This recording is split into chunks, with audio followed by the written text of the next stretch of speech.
ano eu estou à frente do Papo de Família, que nada mais é do que um espaço para um diálogo aberto de diversos profissionais sobre direito de família, onde convidamos advogados, juízes, equipe multidisciplinar, promotores, para colocar o seu ponto de vista sobre determinado assunto, e sempre buscamos um assunto que seja interessante para subseção ou para seccional. Então, estamos aqui para literalmente ter um bate-papo, certo? Eu vou dar a palavra agora para a doutora Raquel França, e ela vai falar um pouquinho sobre o ponto de vista da advocacia, dos advogados, como eles devem se comportar, o que devem fazer, mediante algum indício de alienação parental. Boa noite a todo mundo. Primeiro, obrigada pelo convite. Vim numa função difícil, substituir alguém insubstituível, mas vim com a tranquilidade de que não é uma palestra, não é uma convenção, é um bate-papo, né? Ufa! Então, viemos nessa missão de um bate-papo que eu espero que seja agradável a todo mundo. E vim pensando sobre o que falar. Eu falei, meu Deus, a minha responsabilidade é falar sobre alienação parental, ao lado de uma psicanalista e ao lado de um aplicador lá, né, de um juiz que está todo dia ali vendo, com muito mais frequência do que eu, graças a Deus, que eu vejo menos, sobre o tema. Então, a minha responsabilidade aqui tinha que ser focar algo que eu não invadisse, até porque eu não teria competência para invadir a área deles, algo que eu pudesse contribuir no nosso bate-papo. E eu resolvi assumir a nossa meia-culpa, né, de nós, advogados. Eu falei, ótimo, então estamos em casa, estamos na nossa casa, e eu acho que é bom a gente olhar para o nosso umbigo e ver o que está acontecendo com a nossa realidade dentro dos processos, né? Porque falar de alienação parental não dá para deixar de falar do princípio da responsabilidade, da responsabilidade dos pais, né? Estipulado lá no 226, parágrafo 7º da Constituição. A gente não esquecer que a responsabilidade dos pais ela deve ser o princípio norteador da família. Pais, aí, lógico, em sentido amplo. E falar em alienação não é falar em algo que surgiu em 2010, porque a lei é de 2010, ou que surgiu em 2008, ou que está em discussão desde o meio do século XX, no judiciário, muito antes da lei, porque a alienação existe desde que o mundo é mundo, né? A alienação sempre existiu.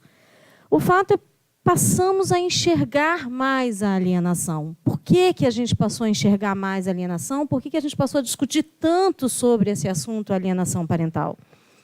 E não consigo falar desse assunto sem pensar sobre, historicamente, ainda que seja muito sucinto, do que a gente consegue visualizar. A alienação parental é a arma que uma das partes tem em relação à outra, infelizmente.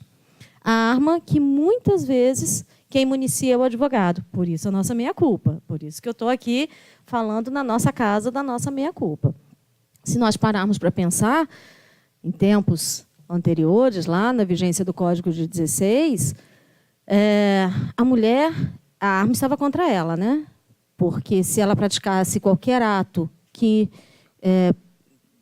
resultasse na culpa da dissolução do casamento, ela era punida pela perda da guarda dos filhos. Então, quer dizer, a guarda dos filhos, o medo de perder, não tinha nada a ver com a criança ou com os filhos, era uma punição à mulher, ponto, e acabou. E a alienação provocada pelos pais não era na criança, era uma alienação assim, ou faz o que quer, ou você perde, e a mulher já com medo, a criança sofria menos, a verdade era essa, né? Porque ela se subjugava mais. Mas existia, de alguma forma, uma indução de comportamento social.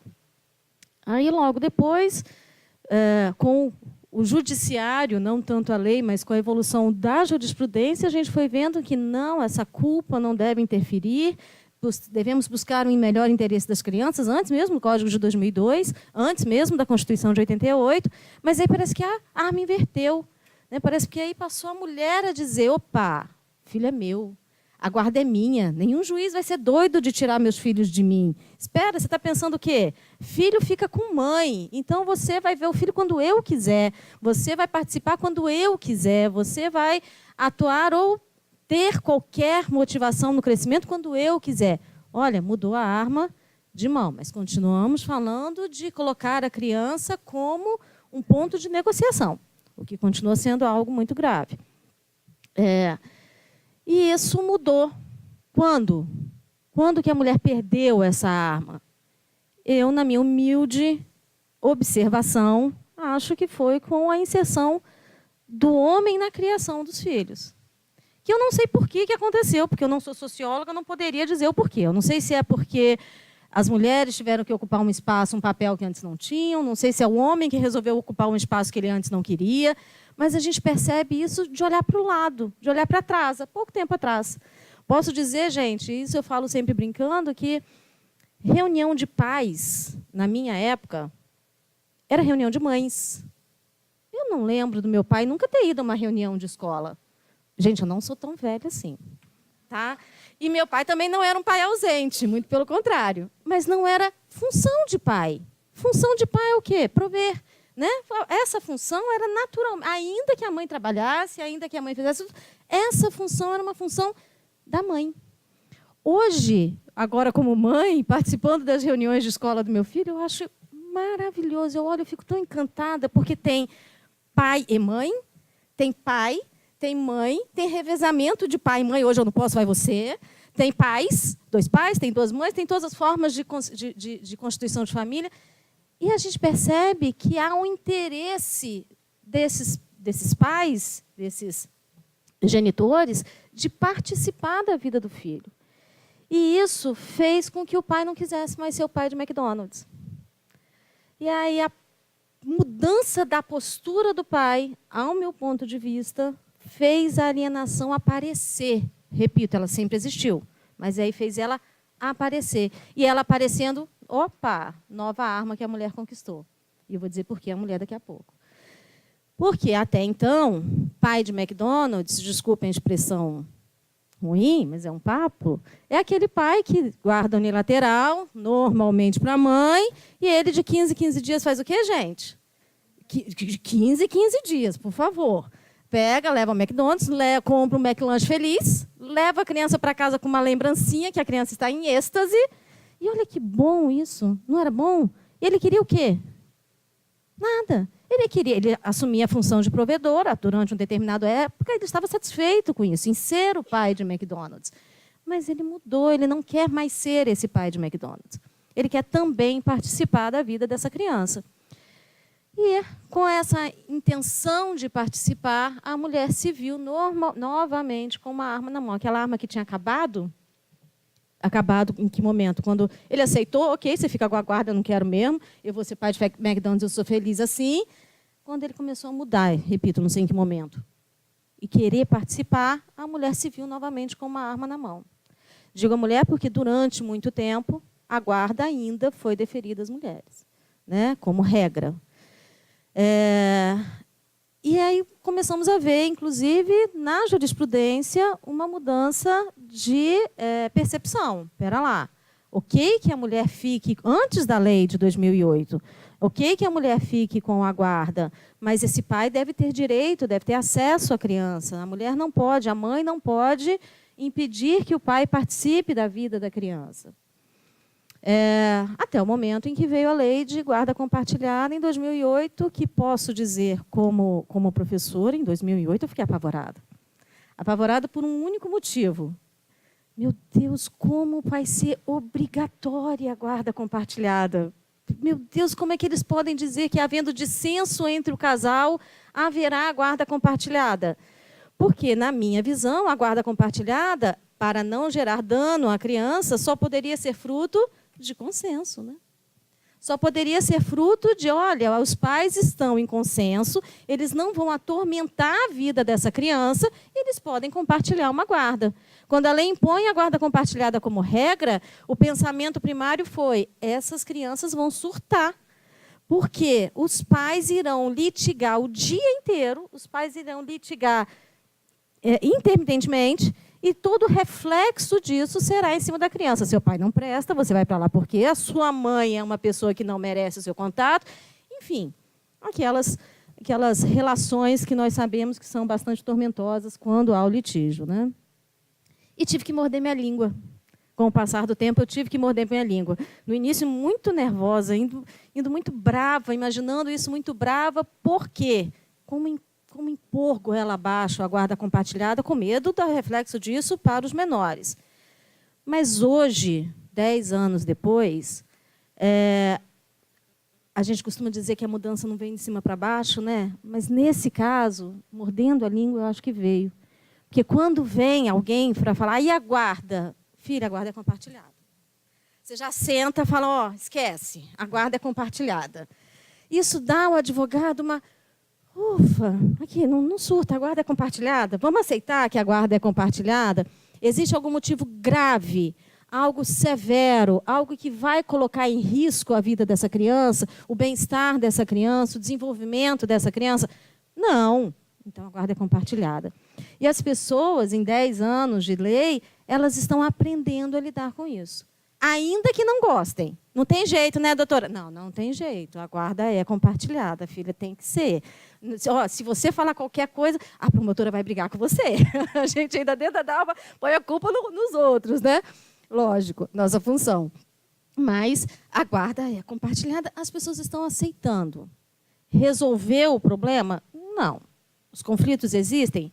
E muitos. Né? A gente sabe que os conflitos existem e o porquê está talvez pela não, e aí não tenho tanta competência, não tenho nenhuma competência para isso, a doutora talvez me corrija, pela não adequação aos papéis. As pessoas não sabem, os casais, os pais, os genitores, não sabem quais são os seus papéis. Dizem muito que a alienação parental se dá por revolta, revanchismo, vingança. Né? Eu quero um casamento mal desfeito e eu quero colocar essa raiva que eu tenho. A única forma que eu tenho, ainda que inconsciente, é fazer isso através da criança. Eu concordo, mas ouso discordar em um pontinho. Vejo com muita frequência alienação de mães que não sabem o que estão fazendo, porque não sabem qual é o papel delas como mães. O que eu vejo hoje, muitas vezes, um casal se resolvendo em relação... Não, ele é um ótimo pai. Não posso reclamar dele como pai. Aí tem as questões patrimoniais, porque o problema é sempre a questão patrimonial, óbvio. Então, eles que estão discutindo a questão patrimonial, isso traz um entrave à solução do litígio, mas o problema não é a questão patrimonial em si, é a figura desta mãe na criação dessa criança. E eu vou citar 2 casos em especial que me assustaram muito, muito, embora outros existam, mas esses 2 me assustam demais. Um de uma mãe, a menina tem 8 anos de idade, e precisava regularizar uma questão da vida da criança. E eu falei, vem cá, mas por que o pai não paga pensão? Deus me livre, eu nunca pedi. Mas por que você nunca pediu? Como assim? Cadê esse pai na vida dessa criança? Deus me livre, imagina se ele resolve pagar a pensão e se acha no direito de pegar a menina. O que eu vou fazer? E aí você fica meio assustada, porque fala, como assim se acha no direito de pegar essa menina? Não, vai pegar, vai deixar com a mãe dele, e eu sei lá se a menina vai comer. Ou seja, é uma mãe que a gente chama mãe helicóptero, que está ali sobrevoando a vida dessa criança com um tufão, achando que pode ser onipresente, que pode ser onipotente, que precisa controlar todos os hábitos, condutas e rotinas daquela criança. E, às vezes, a alienação não é nem pela raiva do pai, não. É por descontrole emocional da mãe. Ela que não sabe qual é o papel dela na criação da filha. Uma outra que o pai veio me procurar, eu quero levar meu filho para a Disney. Poxa, que bom, minha filha, para a Disney. Poxa, que bom. Tá, e a mãe não quer deixar. Como assim? Não quer deixar? Para a Disney? Não quer. Mas por quê? A mãe, como ela vai conhecer as princesas sem que eu esteja lá? A gente combinou que nós iríamos juntos à Disney. E agora ele resolveu, a gente separou tem pouco tempo, e agora ele resolveu que ele vai fazer essa viagem sozinha. Ele não pode fazer essa viagem sozinha. Vai ser a primeira viagem internacional da minha filha, e eu não vou. E o pior, ela vai conhecer as princesas, ela vai estar no castelo e eu não estarei junto.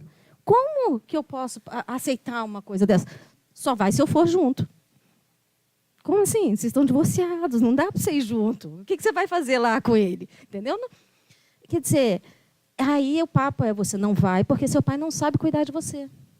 Você não vai porque o seu pai não tem competência. Como é que você vai estar num país estrangeiro, você não fala inglês, você é muito pequena, com um pai que não vai conseguir administrar seus problemas lá fora? E essa mãe provoca, não uma alienação grave no sentido, talvez, de uma síndrome ou de qualquer outro transtorno, não sei, não vou entrar nesse aspecto, mas provoca um afastamento ou uma visão de um pai, aspas, incompetente, porque a mãe não sabe qual é a função dela na criação daquela criança. Não sabe incentivar sequer a autonomia da própria criança. Então, acho que a questão da alienação hoje ela vai além do revanchismo. Acontece também, acontece com muita frequência, infelizmente. Quer dizer, li um artigo há uns dias atrás, de uma pesquisa que foi feita com 400 julgados, e desses 400 julgados, a minoria era informação de assédio, que é o que muita gente acredita, né, que a alienação se dá pela falsa denúncia de assédio, que não era a maioria. Muito pelo contrário, era a minoria. Mas eu não tenho esse dado científico para poder expor. Foi um artigo que eu li. Okay? Pela nossa rotina, pelas conversas que nós temos, pelo cotidiano, a gente percebe que, sim, existem casos de alienação que são provocados por revanchismos, mas existem outros pela falta de formação, pela falta de conhecimento do seu papel social. E isso é muito grave, porque o transtorno, o mal, a crise que isso pode trazer, não é a crise da mãe, porque a mãe já está em crise. É uma crise que pode se instalar na criança. E na família como um todo, repercutir no pai, repercutir na criança, repercutir nos avós, que também sofrem alienação. A lei de alienação fala dos genitores, do genitor, né? Mas a gente sabe que ela se estende a pais, a avós, a tios, a padrinhos, a membros da família como um todo, né? E essa crise instalada, muitas vezes, cai no judiciário de forma não solúvel. Até porque, data máxima veio, me desculpe, doutor Vitor, eu tenho dó, desculpa a palavra, mas eu tenho dó do juiz que vai julgar a alienação, gente. É muito difícil julgar uma alienação, é muito complicado. Porque, ainda que se tenha um estudo psicossocial, biopsicossocial bem elaborado, ainda que você escute as partes, ainda que você esteja atento ao que está acontecendo, o seu contato processual não é físico. Nós, advogados, temos aquele contato... já me avisaram, eu falo, gente. Nós, advogados, temos aquelas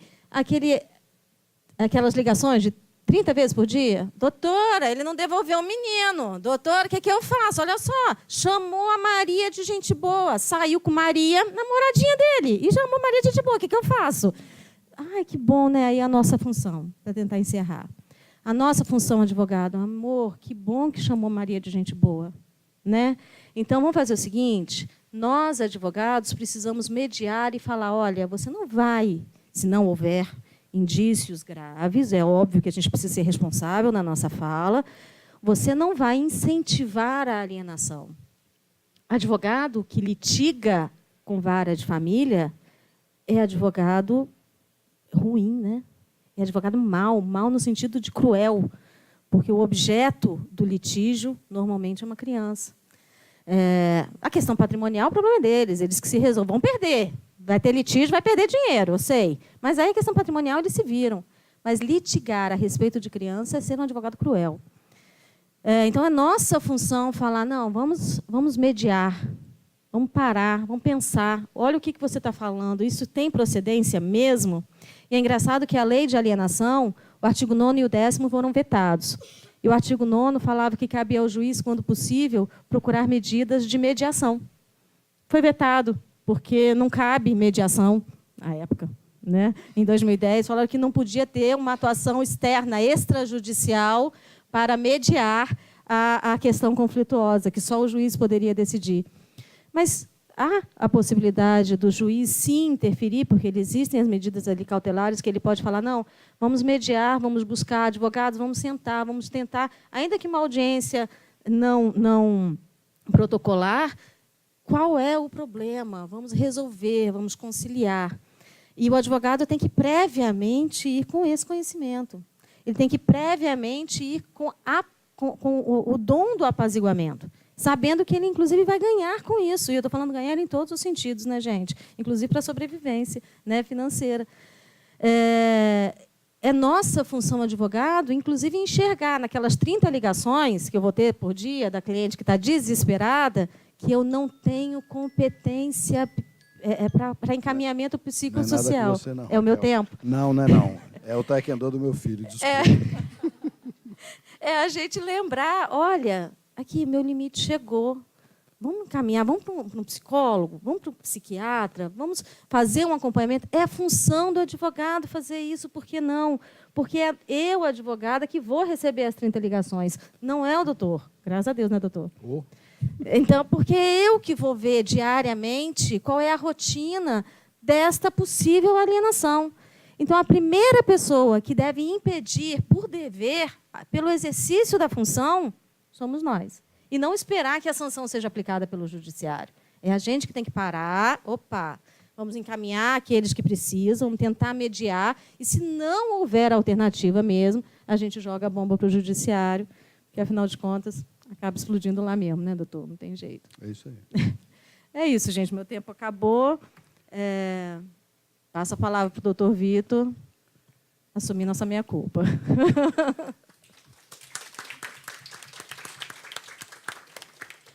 Gente, boa noite. Bom, meu nome é Vitor Pimenta, sou juiz da 3ª Vara de Família de Vitória. Era da primeira, agora está com a doutora Jovita, que está ali, né? A gente permutou em dezembro e estou exclusivamente em Vara de Família há 2 anos e meio, mais ou menos. 13 de outubro de 2015 foi quando eu assumi a primeira Vara de Família. Magistrado há 18 anos, com algumas experiências em Vara de Família esporádicas, mas agora só em Vara de Família exclusivamente esse período.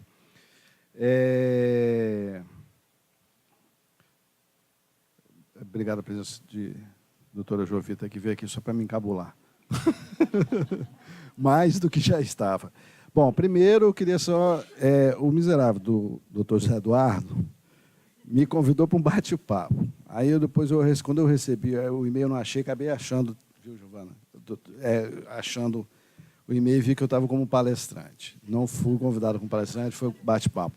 Doutora Raquel, vou falar, Raquel, foi grata a satisfação de ver você aqui, Raquel, me senti mais à vontade, Raquel é muito amiga nossa, amiga minha amiga de Mariana, minha mulher, Alexandre, estão sempre lá em casa e tal. Eu fiquei muito feliz de vê-la aqui. E preocupado também, porque ela é professora, né? Então ela está acostumada a falar e tal.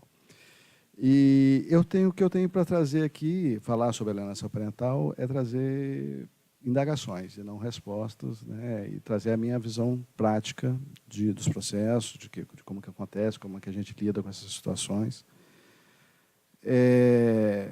Aí a doutora Raquel vai me brinda com quica a bola na marca do pênalti e fala assim, a minha culpa. Eu falei, seus miseráveis. Pelo amor de Deus, de forma alguma. Anotei, eu fiquei de licença médica 3 semanas, que eu fiz uma cirurgia, voltei a trabalhar ontem, e hoje de manhã eu anotei alguns pontos para falar, para lembrar de falar aqui nesse bate-papo, e um dos pontos que eu anotei, Raquel, foi o seguinte: os advogados, aí eu depois até posso falar melhor sobre isso, os advogados podem olhar a situação da narrativa do cliente de fora, sem ser sempre pela perspectiva do cliente, para conseguir ajudá-lo efetivamente. Nós somos terceiros, vocês são terceiros, vocês não são o cliente. E a gente percebe, em algumas situações, fala a gente, não sei se o Dr. Vladson deve perceber também, não sei se o Dr. João Vitor percebe, que o advogado se encarna. Ele é o cliente, ele sofre e às vezes até chora. Falando em situações raras, mas chora.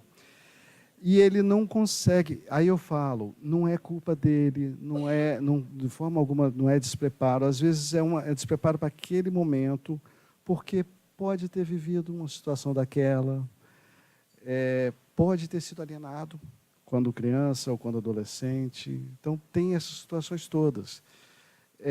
Precisamos, então, para conseguir analisar uma situação de fora, precisamos olhar a situação como um terceiro. Eu lembro que eu estudei PNL há muitos anos atrás, e um dos exercícios de PNL que a gente fazia era analisar uma situação conflituosa, um dos exercícios que tinha era de todas as perspectivas. Então, dava-se um caso, a gente analisava de um lado, analisava-se do outro e analisava-se de fora. Quando você fala assim, quando você tenta olhar o problema do seu ângulo, do outro ângulo, aí quando você olha de cima, você fala assim, como um terceiro, você fala, nossa, a solução está aqui, e eu não estava vendo quando eu estava ali. Isso, gente, é só exercício, é um dos exercícios que tem em curso de PNL. Tá? Então, nessas situações, em situações que forem levadas ao escritório de vocês, que bom que a Raquel falou isso nesse ponto, vocês podem estancar ali, às vezes, em alguma situação, falar assim, espera aí, isso está acontecendo mesmo? Qual é essa situação? E ajudar o cliente. É lógico que não pode fazer vista grossa, senão você perde o cliente também, né? Mas não pode fazer vista grossa. E tem que verificar. Desmadora, tudo bem? Perdão, agora estou tão nervoso aqui que eu quero que o senhor... Nossa, eu mandei para os meus irmãos, são advogados, mas não puderam vir. Minha irmã está chegando de Brasília agora. Ela olhou e falou assim, nossa, senhor, eu sou fã de Eliana. Ela falou, se eu pudesse, eu ia. Mas pronto, me perdi. Gente, a alienação parental, você sabe do que se trata, né, que começou através do estudo da psiquiatria, da psicanálise, né, e examinando crianças em uma situação alienada. Foi proposto esse termo de síndrome da alienação parental em 1985, pela primeira vez, embora, como a doutora Raquel já falou, isso sempre existiu. Né, alguns dispositivos, inclusive internacionais, Convenção de Haia, previne e protege uma das formas de alienação parental, que é quando um dos pais afasta a criança, o filho do outro, propositadamente, para que a criança perca o contato com o outro, né? E a Convenção de Haia protege isso em âmbito internacional, determinando a imediata devolução da criança afastada ilegalmente do pai, determinando a imediato retorno da criança ao país de origem, de residência originária, né? Nesse exame não deve se verificar para quem foi concedido, ou se deveria, para quem deveria ter sido concedida a guarda. Deve-se verificar o seguinte, olha, nos Estados Unidos foi deferida a guarda para a mãe, o pai trouxe ilegalmente para o Brasil, devolve-se, discute-se a guarda nos Estados Unidos, mas só depois de reformado lá é que você pode trazer ela para cá. Tá?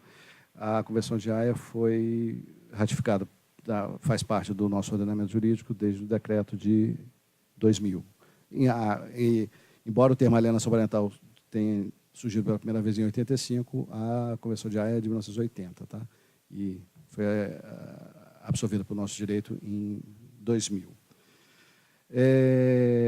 Tem a Lei de Alienação Parental também de 2010, em que enumera casos que caracterizam a alienação parental, mas só de forma exemplificativa, e as medidas que os juízes podem e devem tomar. Bom, na prática, como que a gente vê a situação na prática? Com preocupação. Coitado de nós, na hora de decidir essas situações. Agora, nada disso, coitado das crianças. Né? A a gente fica com muito cuidado, eu tenho muito carinho com esses processos com todos os processos, mas principalmente quando envolve uma situação, quando envolve a criança. A última audiência de hoje foi disputa de união estável com divisão patrimonial. Eu falei, graças a Deus, porque eu acho que o juiz civil acaba, isso sendo todas as audiências dele, não está acostumado, mas quando chega isso, que é tão mais leve para a gente, que não tem a questão emocional envolvida, para mim é muito mais tranquilo. E, Vitor, você vê isso sempre? Vê sempre a alienação parental? Eu vejo de vez em quando, a gente percebe. Né? Em alguns casos fica evidente, em alguns casos é suspeita. E a maioria dos casos que eu vejo, embora eu entenda que existem esses casos de tamanho que é helicóptero, que não tem noção da sua função, mas a maioria dos casos é de dor da separação mesmo, é de raiva do outro. E quer descontar e vai descontar no filho. E faz isso sem querer, sem saber que estão machucando a pessoa que eles mais amam, machucando muito. Muitos, vou te falar, eu tenho conseguido, eu acredito que eu tenho conseguido um resultado bom em audiências. Quando eu verifico uma situação dessa, eu tento, conversando com as partes, mesmo na posição chata não, mas a posição diferente do juiz, ainda mais minha cadeira, minha mesa um pouquinho mais alta do que onde ficam as partes, usando o que aprendi em PNL há 14 anos atrás, eu procuro entrar em rapport com as partes, em rapport mesmo, sintonia, e uso linguagem hipnótica. Eu recomendo, tá, com os PNL para todo mundo. Tá? Uso linguagem hipnótica. Linguagem hipnótica, ninguém fica igual zumbi assim, não. É só a forma, a gente fala que a pessoa assimila sem perceber que está assimilando. Tá? Não estou usando aqui, não. Mas eu uso um bocado isso em audiência. E o que eu consigo muitas vezes é falar. Primeiro que eu falo com as pessoas assim, olha, gente, por exemplo, estou disputando guarda, disputando convivência, não sei quem, não sei o que lá, e tal. Eu falo, primeiro vocês têm duas opções, ou vocês chegam num acordo, ou vocês entram numa composição. São as duas opções que tem. É isso mesmo, só tem uma opção de fazer acordo. Vocês não podem deixar para eu decidir isso. Eu decido. Eu decido. Mas vocês tenham certeza que eu não vou ouvir o filho de vocês. Eu não vou ouvir eles em audiência, porque é uma violência. Eu considero, eu sei que tem colegas que consideram diferente, eu não escuto a criança, ainda mais em disputa de pais, em audiência. Serão ouvidos, sim, se houver necessidade, através da equipe multidisciplinar, em ambiente próprio, em forma lúdica, se for uma criança, de forma mais amena, se for um adolescente. E eu falo, então, se vocês não decidirem, vocês vão deixar para mim, um estranho, decidir. Aí eu vou, nessa questão de entrar em rapport, é uma técnica que eu uso. Alguns advogados que já tiverem audiência comigo e sabem que eu faço. Eu falo, olha, gente, eu não... Isso eu peguei isso numa palestra do Zé Eduardo, no ano passado, no congresso do simpósio de Direito e Psicanálise. Eu não convivo com seu filho, eu não sei como ele é, eu não sei como ele dorme. Eu não sei se ele dorme agitado, se ele dorme tranquilo, se ele acorda feliz com um sorriso, ou se ele acorda emburrado, essas diferenças. Eu não sei se ele é muito manhoso, se ele é mais seco. E vou falando. Aí eu não sei como é o beijo dele, como é a sensação que quando ele te dá um beijo. Eu não sei como é que a sensação, qual é o seu brilho no olho quando ele te fala eu te amo. E aí vou falar, é muito comum as partes chorarem nesse momento. E eu falo isso porque eles precisam, a importância disso, para eles decidirem essa questão. E quando estamos lidando numa situação de um está falando que está sendo que o outro está alienando, eu levo isso também. Dessa forma de falar, vou falando isso, e falo, o que a gente não se dá conta, e eu bato e assopro, tá? Tem que bater e assoprar. Eu tenho que falar, olha, eu sei, parece que está acontecendo isso. Eu sei que você está fazendo, eu falo assim, você está fazendo mal ao seu filho. Eu sei que você ama ele, você não quer fazer mal a ele, ou seja, você quer fazer diferente. E você faz isso sem querer, sem pensar e sem saber que está fazendo mal. Mas imagina só. Aí eu falo, abaixa. Entra no nível do seu filho, no nível dos olhos do seu filho. Imagina. Você tem mãe, você tem pai. Aí eu dou azar que às vezes uns detestam o pai. Aí, mas é raro, tá? Mas aí um cavalo tem um pai, meu pai não vale nada. Aí, às vezes sofreu aliança, mas normalmente tem mãe, tem pai e tal. Eu falo assim, olha, você precisa ser diferente. Precisa ser diferente, eu uso esse gancho. Mas o gancho melhor quando fala, não, a minha mãe é tudo para mim. Eu falei, você imagina alguém virar para ela, para você e falar, sua mãe não vale nada, sua mãe é uma vagabunda, sua mãe não presta, não sei o quê. Aí você não ia ficar. Eu ia ficar puto. Falei, agora você imagina que essa pessoa que está falando isso para você tem 3 metros de altura. Você não consegue se proteger dessa pessoa. E pior, essa pessoa você ama. Que conflito. Olha, até me arrepio. Eu mesmo me arrepio quando eu falo para mim. Essa pessoa, que conflito que você está criando. Agora, eu falei, isso você conseguiu imaginar? Consegui. Imagina você, adulto, capaz de se defender, entendendo essas sensações. Seu filho sofre isso sem ter toda a bagagem que você tem, quando você fala isso, quando isso acontece. Né? Então, essa é uma das formas de abordagem que eu faço em audiência, que eu levo em audiência e tal. Vamos lá, visões práticas nossas, gente, sobre como que a gente age nesse caso. Então, isso é a forma como eu levo em audiência de conciliação. Eu acho que nos meus quase 3 anos, 2 anos e meio aí de vara de família, eu regulamento muita convivência e guarda tal por decisão, né? Em quase todas as situações, depois de eu falar isso tudo, quase sempre sai acordo, tá? E muito difícil. Eu falo que realmente tem que ser a decisão na vara de família tem que ser homologatória de acordo, senão a maioria da família já está perdendo. Mas em casos de alienação, alguns casos que as pessoas não conseguem entender, não conseguem ouvir o que eu estou falando, não conseguem ouvir nada, de tão cega que estão. E estava conversando com o Fábio, que é juiz de família lá, presidente do Forfan, né, que é o Fórum dos Juízes de Família, e juiz de família da Vale da Serra. Conversei ontem com ele, porque ele teve um bate-papo com o pessoal da OAB lá na Serra, né, saber para ele me dar as dicas. E aí ele falou, aí eu falei da alienação, ele falou, Vitor, engraçado, eu nunca tive um caso de alienação. Eu falei, pois ontem, ao dia que eu voltando da licença, já está encerrando meu tempo, pelo amor de Deus. Aí ontem, eu voltando da audiência, eu tive um caso, foi um dos casos mais graves de alienação que a gente verificou. Uma decisão que eu tive que dar revertendo guarda, que acho que é a segunda mais grave, né? Tem a mais grave, que é a proibição de suspensão do pacto poder, do poder familiar, né?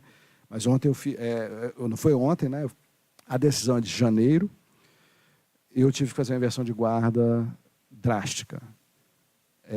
Pais separados desde 2010, nós estamos em 2018. Os casos passou por você, Jovita. Tem uma audiência que a mulher, está até relatado que ela desrespeitava continuamente, disseram da Serra, aquele caso. Então, ela desrespeitava tudo, desrespeitava a autoridade judicial, não cumpria nada. Fazia acordo e descumpria, fazia acordo e descumpria, fazia acordo e descumpria. E eu dei a sorte, nós demos a sorte, as crianças deram a sorte, naquele caso, de a promotora que sentou, foi a primeira audiência dela na terceira vara de família, doutora Jane Velo, que estava em alguma outra promotoria em Vitória, e se removeu em dezembro, finalzinho de dezembro, quase perto do recesso, e logo após o recesso, essa foi a primeira audiência do Ministério Público, e foi com ela. Quando, daqui a pouco, a Jane falou, doutor, posso falar? E ela começou a falar, ela conhecia o caso todo, porque ela era promotora do caso na Serra. E ela propôs, na Serra, ela tinha proposto uma medida protetiva, ela ajuizou a medida protetiva em favor das crianças contra a mãe, pedindo a reversão da guarda para o pai.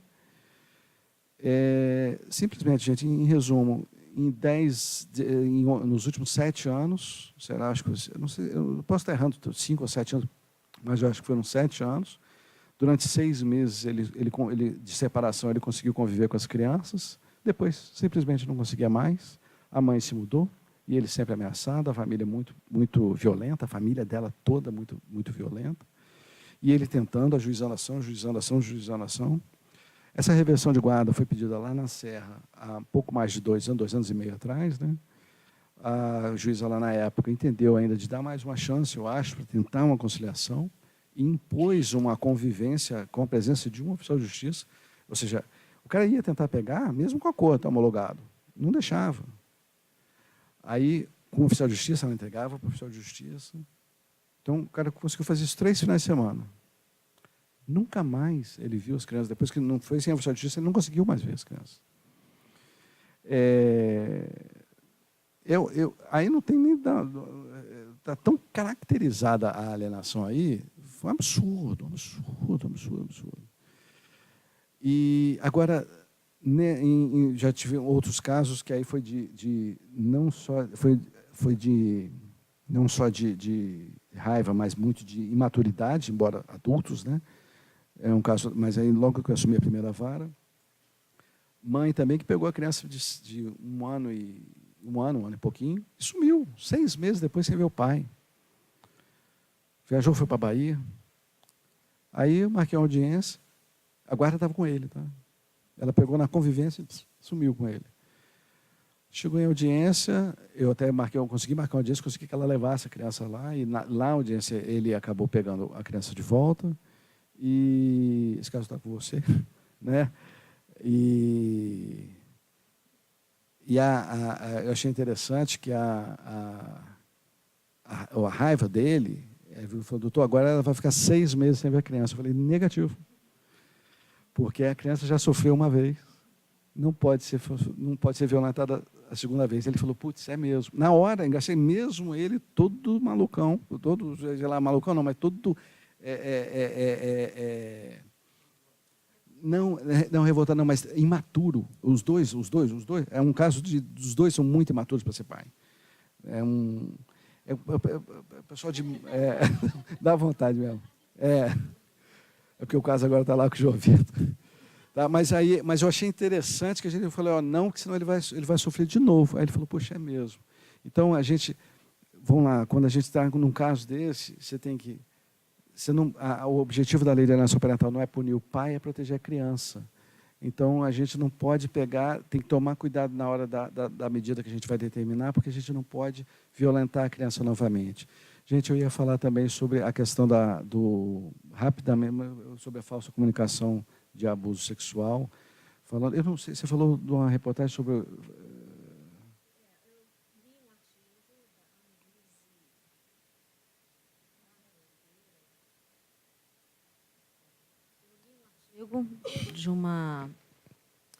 Na verdade, é um livro publicado. Houve um estudo em 400 julgados a partir de 2008 ou 2010, posso estar errado agora, e que era um percentual muito pequeno o número de ações de discussões de alienação que envolviam abuso sexual. Ah, entendi. Existiam alienações, mas um número pequeno de comunicação de abuso sexual. Exatamente. Porque só... A falsa alegação, hoje, eu acho que é o grande problema midiático. Uhum. Né? Porque a tal da arma na mão da mulher. É isso que me dá medo hoje. né, que é a nossa função de advogado. Pelo amor de Deus, olha o que você está fazendo, vamos encaminhar para alguém competente para ver isso antes, porque a gente sabe que essa arma é uma arma poderosa e isso destrói totalmente não só a vida da criança, mas a vida do pai também. Né? E a vida dos familiares todos, avós e todos os parentes no entorno, eles vão sofrer uma consequência muito grave.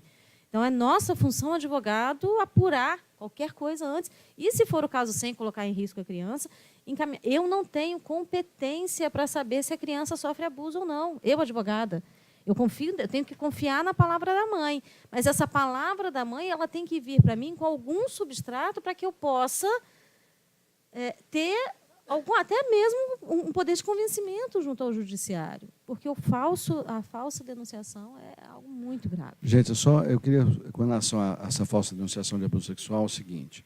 Na entrevista, o Zé Eduardo e a doutora Cláudia Prete deram uma entrevista para a CBN na semana passada, em que ela fala, e isso eu já tinha ouvido da doutora Janete Vargas, Janete Pantaleão, perdão, lá na Escola Lacaniana, num debate que teve sobre falsa comunicação de abuso sexual, onde houve aquele estudo, não sei se a senhora estava lá, um estudo sobre o filme A Caça, isso foi ano passado, que dados estatísticos do Rio de Janeiro são que, em varas de família, 80% das comunicações de abuso sexual são falsas.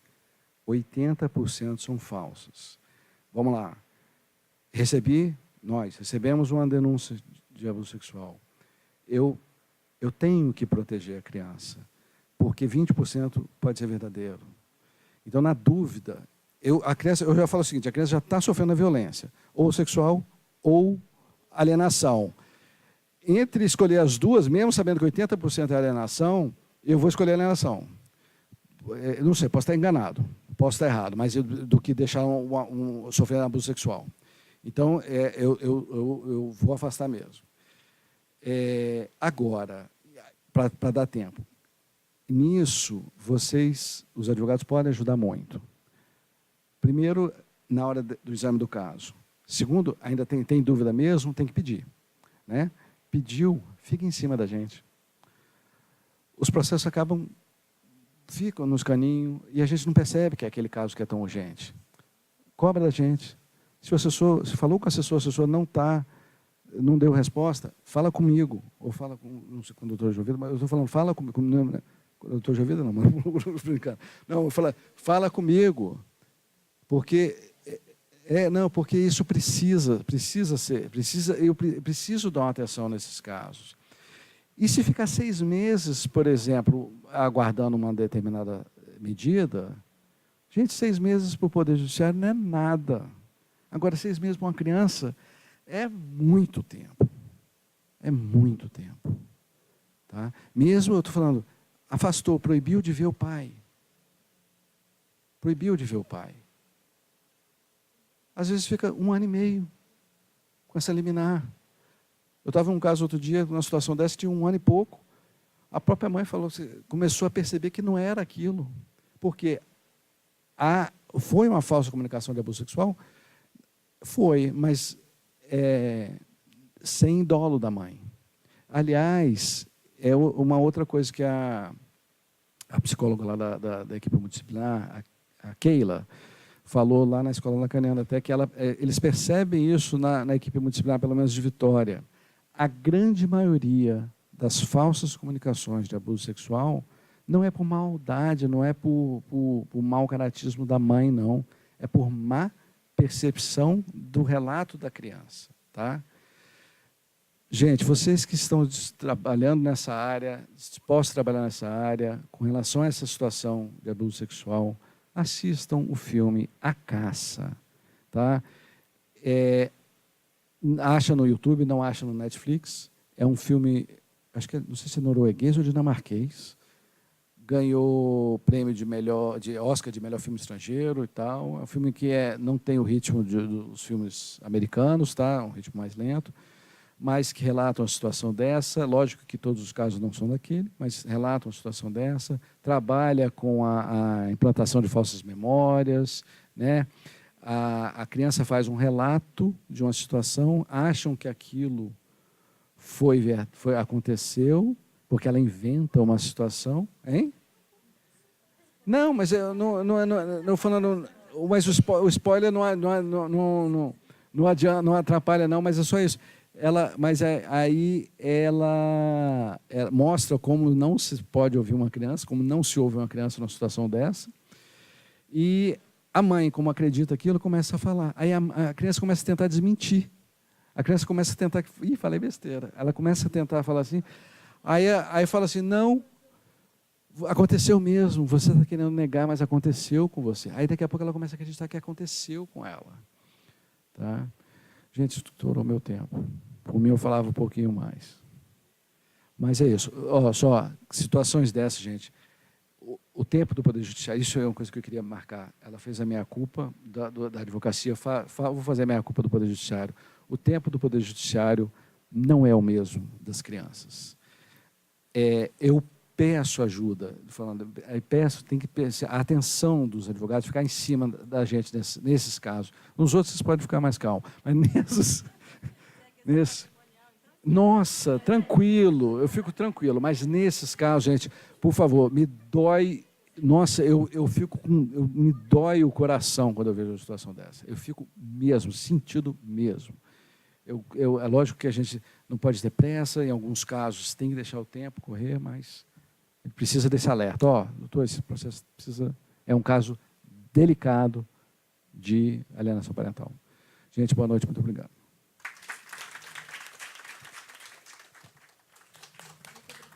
Doutora Raquel, doutor Vitor. Eu gostaria de convidar a doutora Maria Jovita para compor a mesa. Ela já está participando já do seu lado, do seu lado.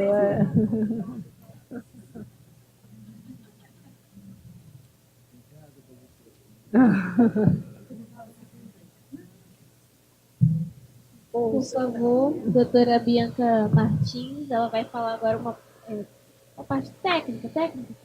Fala notas. Muito obrigada. Boa noite a todos e a todas. Enquanto a mesa falava, eu fiquei elucubrando uma série de coisas. É muito importante que o advogado seja um mediador e não o álcool de incendiar as relações que já estão tão fragilizadas.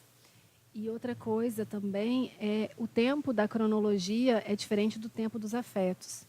Então, quem cuida de laços afetivos tem que estar atento que para uma criança, 3 meses, 6 meses, 1 ano, é muita coisa com relação à estruturação emocional e é isso que eu vou conversar um pouquinho hoje.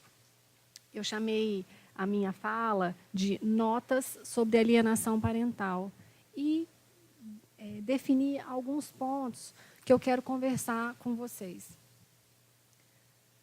Bom, eu sou Bianca Martins, eu sou psicóloga, sou psicanalista, membro da Escola Lacaniana, e há 15 anos me dedico aos estudos da família no início. Gestações, bebês e a vida familiar. Então, lá no começo é o meu foco de observação e de clínica.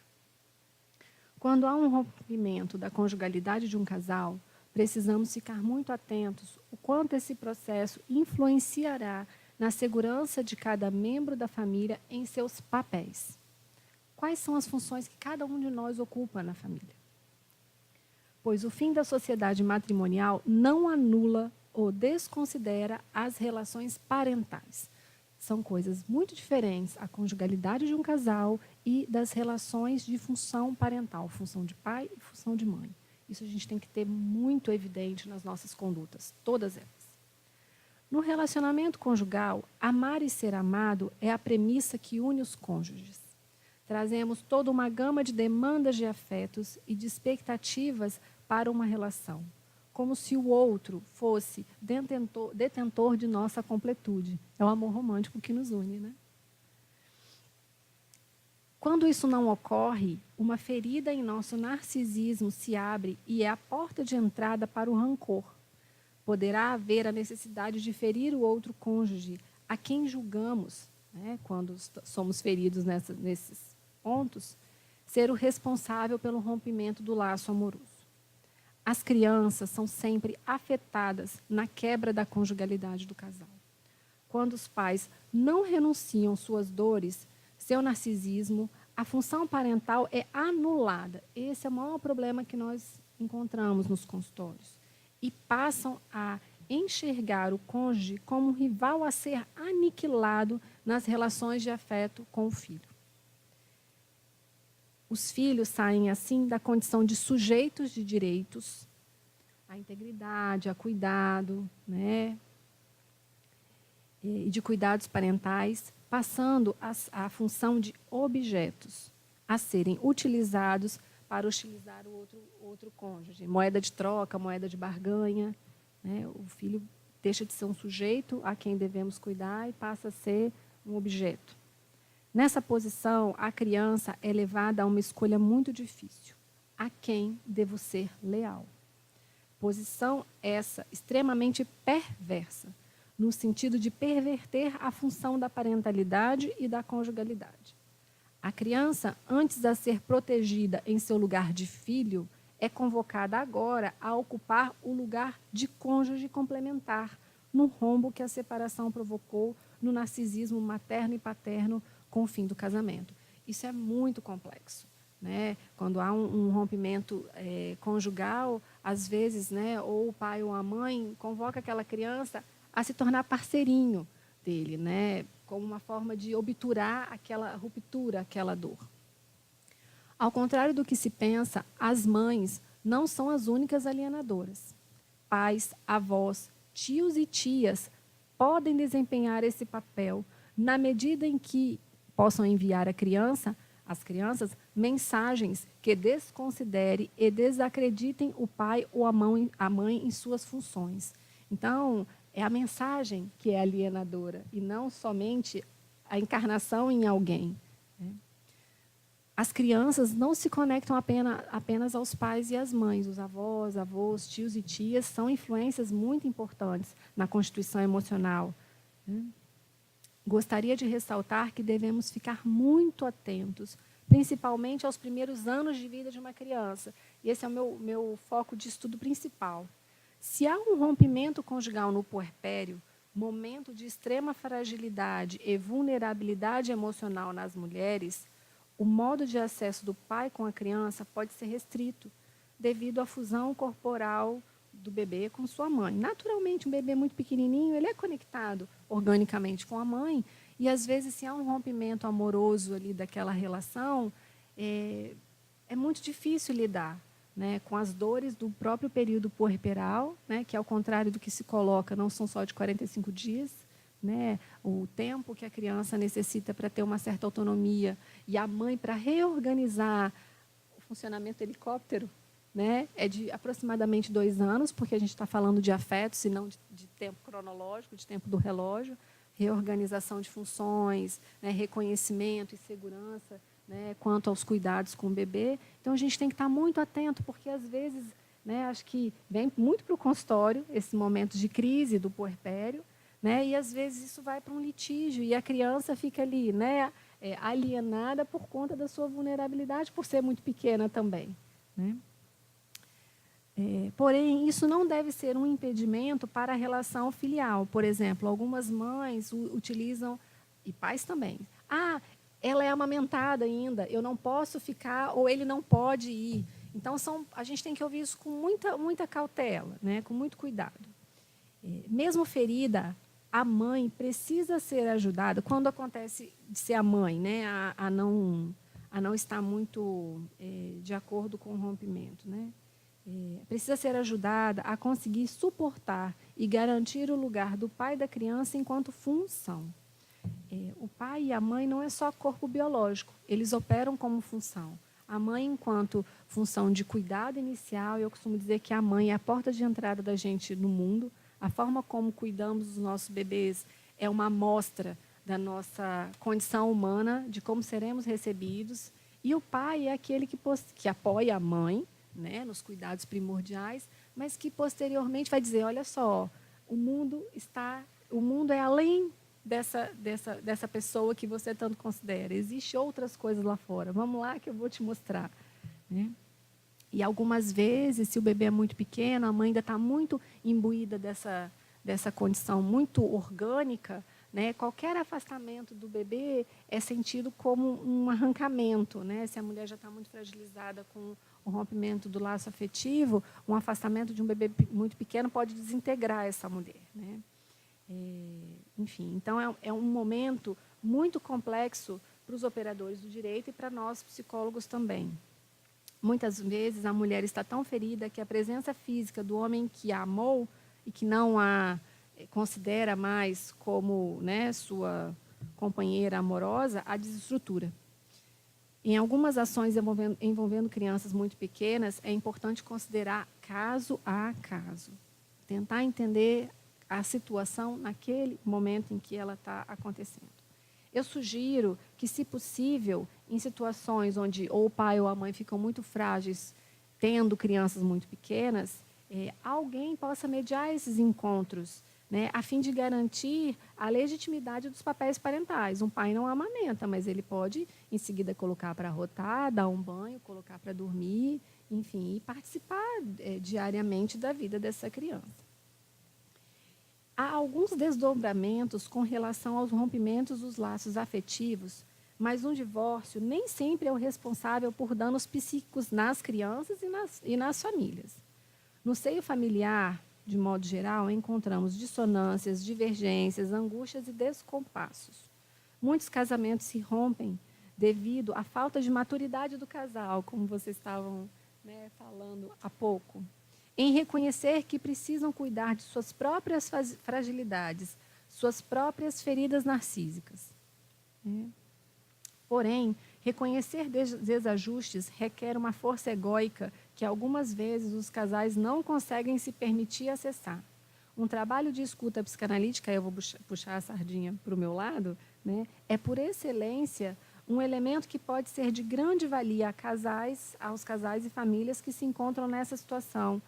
Às vezes, a própria assunção do papel parental, ser pai e mãe, desestrutura aquela pessoa, né? Vai remeter às experiências familiares, aos desejos não realizados, e isso pode trazer muitos conflitos familiares.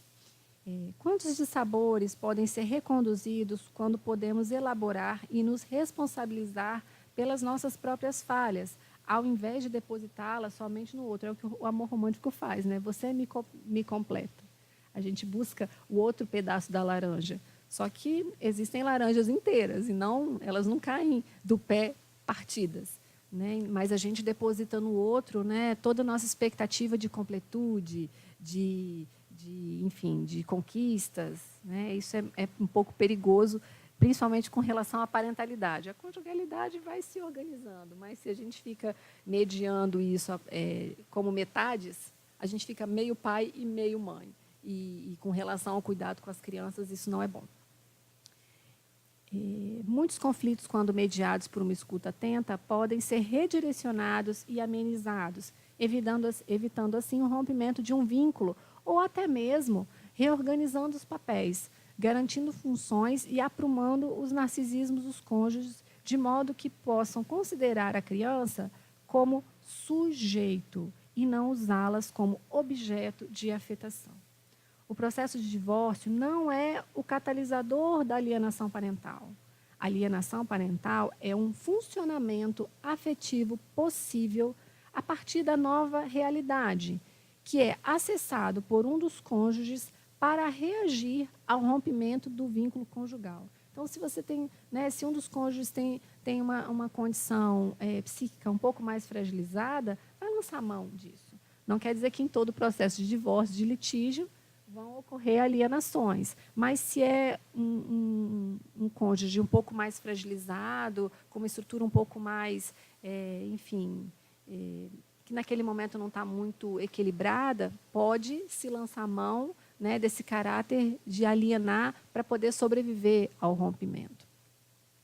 Como eu disse, a alienação parental surge a partir de sua estrutura psíquica e de sua condição emocional no momento do rompimento. Situações de luto, quebra do pacto de fidelidade, são alguns dos fatores que podem dificultar a elaboração adequada do rompimento conjugal e desencadear o modo de funcionamento alienador. Há algo que preocupa muitíssimo a nós, psicanalistas, que são as acusações de abusos físicos e sexuais de crianças por seus pais. Quando isso ocorre, há consequências profundas e nefastas em todos os envolvidos. A gente tende a acreditar que o alienador é o mais forte, mas às vezes o alienador é o ramo mais fragilizado de toda a situação. E quando existem queixas complexas, como as de violência física ou violência sexual, respinga em todo mundo, né, em toda a família. Com relação aos efeitos de alienação parental, eles são variáveis. Depende da idade da criança, da sua capacidade de resiliência, sua estrutura psíquica, né, a estrutura de sua personalidade e a força do vínculo com os pais, para que se possa, por si só, estabelecer mecanismos eficientes de defesa. Então, quanto mais jovem a criança, mais difícil de entender a situação, porque ela não está com o psiquismo dela, a estruturação da personalidade organizada. Quando se é adolescente, é mais fácil sobreviver a tudo isso, né? Por isso é importante que a gente considere caso a caso. Uma criança entre 5 e 6 anos vai ter percepções e poder acessar a dissolução da relação, né, conjugal dos pais de uma forma diferenciada de uma criança de 10. Então, cabe aos advogados também, né, inserir a criança e ouvir um pouco para que ela possa ter acesso a elementos, né, guardadas as capacidades das crianças, né, não dizer tudo, né, e dos advogados também, para que a criança entenda, e acho que mais para frente eu vou falar sobre isso, que aquela é uma questão de adultos. Eu acho muito importante a gente separar isso, proteger a criança da perversidade dos nossos desafetos, quando a gente determina e fala, olha só, senta aqui, seu papai e sua mamãe estão tendo dificuldades enquanto homem e mulher, não tem nada a ver com você. Quando você for maior, talvez você vai entender um pouco mais. Mas, nesse momento, fique tranquilo que eles não vão deixar de te amar. Porque o medo da criança é isso, né? Vou deixar de ter um pai, deixar de ter uma mãe. Não se deixa de ter um pai ou se deixa de ter uma mãe, nem com a morte deles. Porque, afinal, não somos filhos de chocadeira, né? Temos um ramo, uma raiz biológica que nos confere uma paternidade, uma maternidade orgânica. Então, se a gente assegura isso para a criança, ai, que bom, né? Eles se separaram, mas não existem ex-pais, ex-mães e ex-filhos, né? O resto tudo existe. Outro ponto que eu gostaria de considerar é o manejo das lembranças da criança. Porque a infância é um momento de organização da realidade. A criança ela é permeada pela fantasia. Então, para o bem e para o mal, as lembranças elas podem encobrir uma série de coisas, tanto o amor quanto o ódio. Muitas vezes, as denúncias de abusos e maus-tratos são elementos introduzidos pelo parente alienador. De maneira perversa, a criança é levada a crer que o pai ou a mãe não se comportam como deveriam, né? Então, você questiona a capacidade daquele pai em cuidar, em preservar, enfim, colocando em dúvida a sua capacidade de carinho, cuidado e educação. Esse fator faz com que a criança se encontre numa crise de identidade, principalmente porque ela está estruturando a sua identidade, dificultando sua constituição subjetiva própria e autônoma. Quando crescem, essas crianças podem voltar-se contra o alienador, e é o que acontece na maioria das vezes, né? A criança cresce e tem um certo entendimento sobre a situação, isso pode ser algo que pode se revirar ali com relação ao pai. Eu fiquei pensando com relação aos advogados e aos psicólogos também. Às vezes a gente encarna aquilo que a criança está vivendo, a família, porque nos é familiar. Então, às vezes, a gente compreende aquela dor e fica ali numa posição de se identificar com aquela pessoa, né? Então, a gente precisa, os advogados também, cuidar dos seus afetos, né? Para que isso não seja um elemento de contra-transferência que pode contaminar o caso, né? Não deixa a gente ter um distanciamento. Um distanciamento não quer dizer negligenciar, mas um distanciamento para entender toda aquela situação, não a partir de como aquilo me afeta. Entender como aquilo me afeta é importante, mas conseguir entender uma forma de funcionamento melhor para aquela criança. Né? Então, quando crescem, essas crianças podem se voltar contra o alienador. Em algumas situações, o manejo da criança é tão difícil que afeta profundamente sua estruturação psíquica, ameaçando-a, cindindo-a, pois para se defender dessa realidade construída, ou seja, seu pai não te ama, sua mãe não te quer e por aí vai, a criança lançará mão a uma realidade paralela. A infância é o momento típico das fantasias, né? Que pode levar a delírios e alucinações como forma de estancar sua vulnerabilidade emocional, que nomeamos de estrutura psicótica. Há também a possibilidade de uma estruturação perversa. A psicanálise divide a estruturação psíquica de 3 formas: as perversões, as psicoses e as neuroses. Se a gente tiver neuróticos, está de bom tamanho. Né? Psicóticos e perversos são um problema. Né?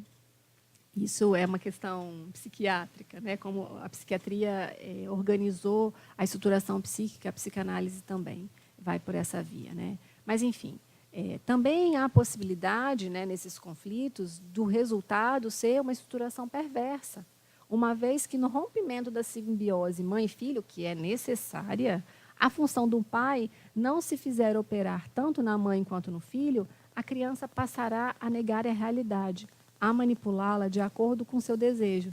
E são os perversos. Né? Ele conhece a lei, ele entende muito bem o funcionamento, mas não é comigo. Eu vou fazer de acordo com o meu desejo, com o que eu quero. Né? Que não foi refreada pela função paterna. A função paterna é essa função de lei, né? De limite, de isso é o certo, é assim que tem que ser feito. Né? Pois o pai, ausente em sua função, também estará ausente na estruturação psíquica, ou será pouco incluído e considerado no balizamento do poder da mãe. As mães têm muito poder. Né? O pai é esse que vem e fala assim, então, vamos dividir um pouquinho aqui, que esse poder não pode ser todo seu.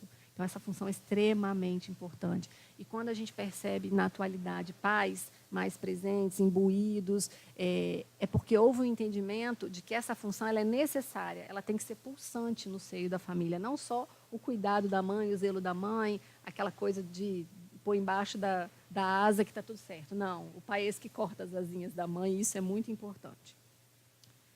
Temos um desafio enorme frente aos conflitos da conjugalidade, pois ela é terreno permanente nas constituições da parentalidade e na estruturação da função materna e paterna. Então, dificuldades de conjugalidade respingam na execução dos papéis parentais. E dos grandes conflitos que a gente vê hoje no mundo adulto, no adultecer, é dificuldades quanto ao entendimento de o que é a função de uma mãe, o que é a função de um pai, a maturidade em alcançar essas funções e, de fato, exercê-las, cuidando, né, para que as crianças tenham acesso a tudo que é importante para o seu desenvolvimento físico, emocional e de cidadão também, que é uma obrigação dos pais constituir bons cidadãos para o mundo. E se a gente está ali titubeando quanto à nossa função de pai e de mãe, que sujeitos nós entregaremos para a sociedade? Né? Para que haja o desenvolvimento adequado, o desenvolvimento emocional adequado, é extremamente necessário que o ambiente, a família, seja um facilitador, pois as experiências vividas são as bases sólidas do desenvolvimento da criança e as constituições do ego. É na família que ensinamos tudo, os amores, as dores, as dificuldades. É função intransponível daqueles que ocupam parentalmente os cuidados com as crianças que a autonomia, a segurança, a sensação de respeito, consideração e amor sejam resguardados. Se pai e mãe estão operando adequadamente, isso está garantido. Independente das dores dos adultos. Os adultos que vão para o bar, para a terapia, para as religiões, em qualquer lugar que seja para cuidar das suas feridas. Isso não deve ser respingado nas crianças, então a gente tem que proteger isso. Temos filhos, pois somos profundamente egoístas. Em um muito importante texto da psicanálise, ao qual me remeto sempre, pois é a partir dele que sigo estruturando meus estudos, Eu ganhei mais 5 minutos? Tá bom. Freud nos diz, o amor dos pais tão comovedor e, no fundo, tão infantil, olha que interessante, o amor dos pais é infantil, né? Nada mais é do que o narcisismo de seus pais renascido, o qual, transformado em amor objetal, olha o perigo, né? Transformar aquele amor pelo filho em um objeto, equivocadamente revela sua natureza anterior, que é o desejo de ser amado. Então, numa conjugalidade, quando eu não sou amado, eu vou sair detonando tudo, nada mais importa. Enquanto os pais não garantirem oportunamente à criança sua condição de sujeito e não de mero objeto, não serão capazes de conduzir a criança a uma nova realidade familiar que se vislumbra com o rompimento de uma conjugalidade. E cabe aos pais essa função. Os pais são os condutores disso. Vamos sobreviver depois do caos, né? Eles têm que assegurar isso. Eu costumo dizer, nos atendimentos que faço no consultório, que é um direito, eu digo isso sempre para os pais, é um direito das crianças que eles conheçam a dor dos pais diante do rompimento, mas que seja garantidos a eles que terão acesso ao repertório afetivo que lhe é de direito também, né? Vamos lá, o que podemos fazer para reduzir danos? Eu fico pensando, né? Como instrumentalizar para a redução de danos, né? Que possamos ouvir a criança e que ela encontre no adulto terapeuta, no juiz, nos assistentes técnicos, alguém que garanta o lugar parental de seus pais. Cabe a gente dizer, é seu pai, é sua mãe, mesmo diante de todas as dificuldades. Ambos, tanto o alienador quanto o alienado. É devastador que a criança perca sua crença nos pais, mas se isso ocorrer, que a criança tenha o suporte emocional necessário para garantir a integridade de sua constituição psíquica. É essa a nossa preocupação enquanto profissionais que acolhem as famílias na situação, que a criança tenha garantida, né, a melhor constituição psíquica possível, guardadas as devidas proporções caso a caso. Nesse momento, as equipes psicossociais são de grande importância. Que a criança seja resguardada quanto aos seus laços afetivos expandidos, que não mude de escola, que ambos os pais mantenham os vínculos sociais, religiosos, esportivos, né, que a gente consiga romper com a menor quantidade de trânsito social da criança. Que a rotina seja mudada paulatinamente, que a criança possa permanecer na casa que está acostumada. Isso é o ideal, né? São pontos ideais. Casa física, isso. E aos poucos isso vai transitando, né? É muito importante que a criança seja reportada de maneira adequada e à sua idade o que está acontecendo com a família. Desde muito pequeno, desde bebê. Não é possível dizer, olha, estamos tendo dificuldades um com o outro, mas não tem nada a ver com você. Isso tem efeitos impressionantes no bebê. Há algum tempo atrás, eu recebi no consultório um bebê muito pequeno que estava muito embotado. Ah, Bianca, bebês deprimem? Sim, bebês deprimem. Né? Os pais estavam muito belicosos. E no momento em que a gente pôde conversar um pouco com o bebê ali, de que aquela era uma questão dos pais e que ele não tinha nada a ver com isso, como isso mudou para aquele bebê? Então, a gente faz uma intervenção precoce, né? E, com isso, modifica muito a vida de toda a família. Que a criança seja reportada com o que está acontecendo na família, que tenha suas dúvidas, medos acolhidos, que tenha um espaço para falar de sentimentos. Normalmente, as crianças fazem isso na escola. Professora, meus pais estão se separando, né? Porque ali é um terreno neutro, não tem ninguém ali, né, puxando a corda para o lado. Então, a criança, às vezes, reporta a um outro adulto a quem ele confia. Se os pais estiverem extremamente abalados com a situação, que garantam um profissional, alguém que possa auxiliar a criança. Acho que a gente tem que respeitar os pais também na sua dor. Olha, eu não consigo falar sobre isso nesse momento, para mim é muito difícil, mas eu vou oportunizar que você converse com alguém para que suas dúvidas possam ser esclarecidas. Às vezes os pais não conseguem mesmo. Então, para evitar uma alienação, é melhor dizer, neste momento eu não consigo abordar isso com você. E a criança é muito solidária à dor do adulto. Que o sentimento de culpa que a criança possa vir a expressar possa ser apaziguado. Isso é possível quando os pais garantem se tratar de um assunto de adultos, como eu já disse, e que ela não tem qualquer responsabilidade. A criança muito pequena, ela sempre vai fantasiar que a responsabilidade do rompimento é dela, que ela era um impedimento para os pais. Então, se ela tiver a oportunidade de poder falar sobre isso, de entender que ela não tem esse poder, que às vezes a criança acha que tem um poder, né, que a gente chama de pensamento mágico, isso apazigua muito e organiza a estruturação psíquica dela. A minha sugestão final é que, diante de um conflito conjugal, os casais possam ter acesso a momentos de discussões mediadas, a fim de elaborarem conflitos de uma forma a considerar os laços afetivos. Não precisa jogar tudo fora, né? O que constituiu essa família, o que a manteve unida, se a gente consegue resgatar isso um pouco, né, o processo de divórcio ele se torna menos fracasso, né? Porque é isso, meu casamento acabou. Não, seu casamento durou X tempo.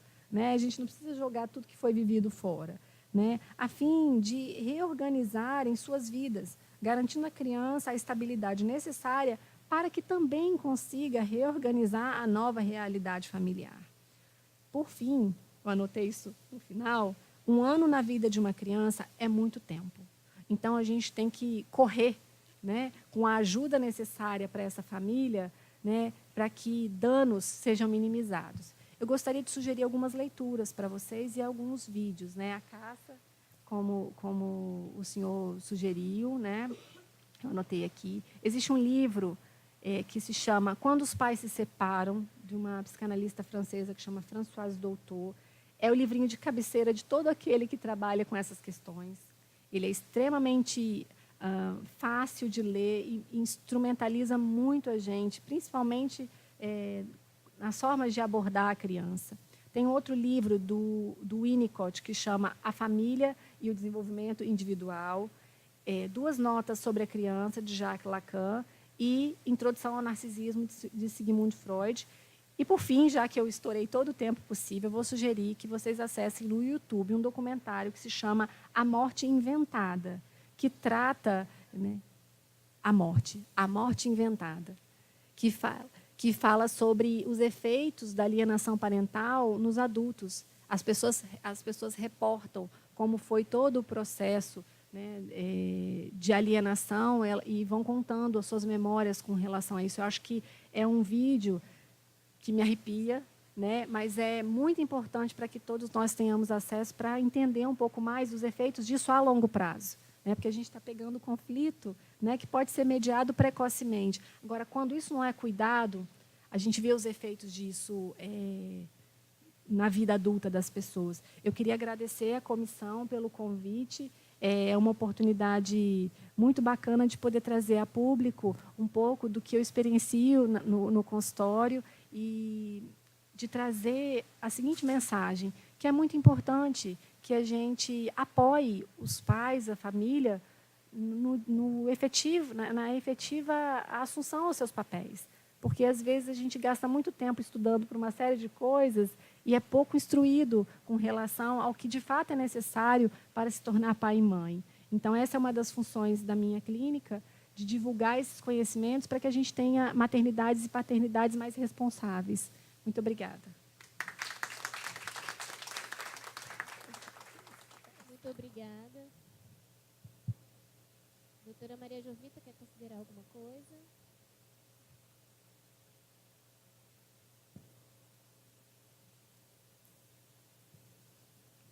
Boa noite a todos. Eu faço parte do Forfan, sou vice-presidente do Forfan. Ele foi criado logo depois que nós assumimos e injetamos um sangue novo e criamos essa comissão o Fórum de Família, porque a infância tem seu representante, as varas cíveis, tem sobre saúde, os criminais, execução, e família era órfã, literalmente. E nós também, junto com alguns magistrados, como Dutra e Edinalva, que estavam há mais tempo, né, surgiu um sangue novo e um sangue mais antigo, e criamos o Forfan. E é interessante, desde aí, a gente vem fazendo, junto com a Escola Lacaniana, já fizemos vários encontros e várias ideias muito interessantes. Uma delas veio uma oficina de parentalidade, que veio de uma juíza de São Vicente, em São Paulo.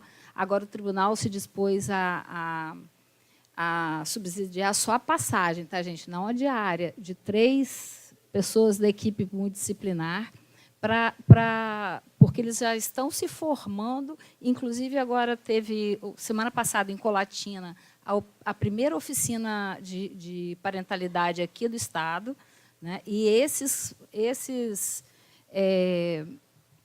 essas pessoas que foram formadas é que vão formar a nossa equipe multidisciplinar para poder, né, para formar essa rede. É interessantíssimo, tá? Até colegas que fizeram como juízes e como mãe e falaram, nossa, eu me senti tocada. É muito interessante, foram 2 dias que nós fizemos esse curso, mas para formação, para depois repassar, né, tem um aprofundamento. E uma pedra também, mais um passozinho que o tribunal vai dar, agora no dia 15 de junho, vai ter uma oficina também voltada para pais e mães, ainda vai ser lançado no site do TJ, mas já fica aí, reservem, dia 15 de junho, é uma sexta-feira, sempre voltado para os pais, porque a alienação realmente é difícil. Eu também nunca ouvi uma criança e espero nunca ouvi-la. Já ouvi até no criminal, já ouvi como vítima de um abuso mesmo. Mas, como juiz da infância, de família, eu nunca ouvi. Espero nunca ouvir. Porque o que a gente quer levar é os pais, que eles é que têm que ter realmente amor pelo filho e não deixar que isso aconteça. Então, essa oficina de parentalidade, essa oficina oferecida aos pais, é para isso. E vocês fiquem atentos e mandem os clientes irem, os que pode mandar. O que couber lá dentro, a gente arruma até mais cadeira. Sejam, né, todos, não só os operadores do direito, mas sim a família, os pais, as pessoas em processo de separação. Já estou dando o recado para o próximo encontro.